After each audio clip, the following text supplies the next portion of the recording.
Ok, salut l'équipe. Aujourd'hui, on se retrouve, on est sur une pompe à chaleur, donc je faisais l'entretien tranquille.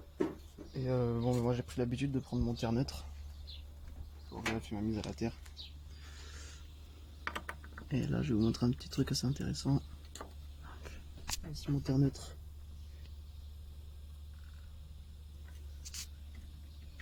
Si j'arrive à le prendre à une main.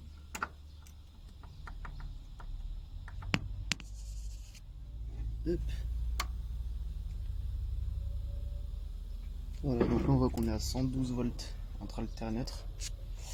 Donc pas normal. Pas normal. Donc au vu de cette valeur là de 112 volts, et ben, j'ai décidé tout simplement de regarder un petit peu l'alimentation. Donc là, clac, clac, on voit que notre elle passe ici. Et on voit qu'elle remonte. Et elle va en fait aller sur un sous-compteur qui est plus là-haut, un petit tableau en fait. Un petit tableau. Donc j'ai demandé au client s'il savait un petit peu comment s'alimenter, et en fait il semblerait que ce soit pris en direct sur le tableau.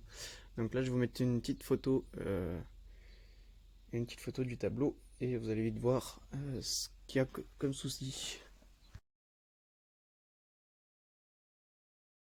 Bon voilà, tu l'auras compris, il n'y a pas de différentiel, et puis surtout il n'y a pas la terre non plus.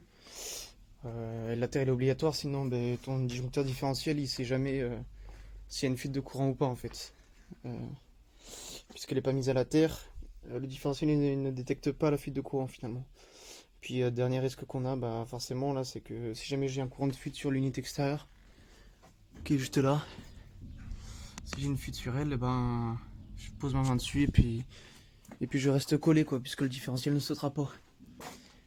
Et voilà. Donc là, devis de conformité mise à la terre.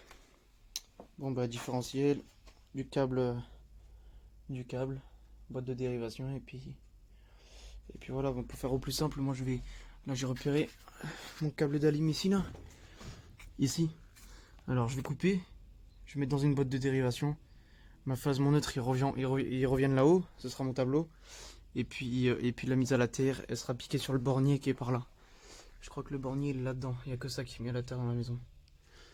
D'ailleurs, t'as le petit piquet de terre qui est juste là.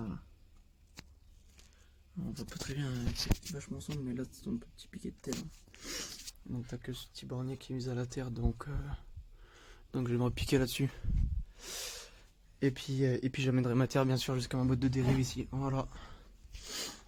Voilà comment est-ce que je vais procéder.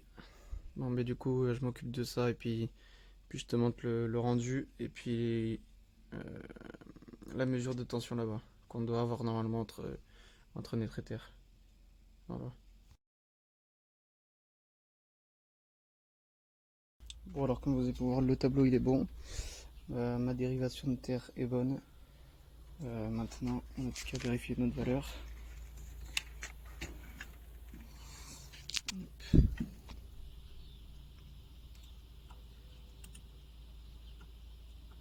prends mon terre neutre juste là.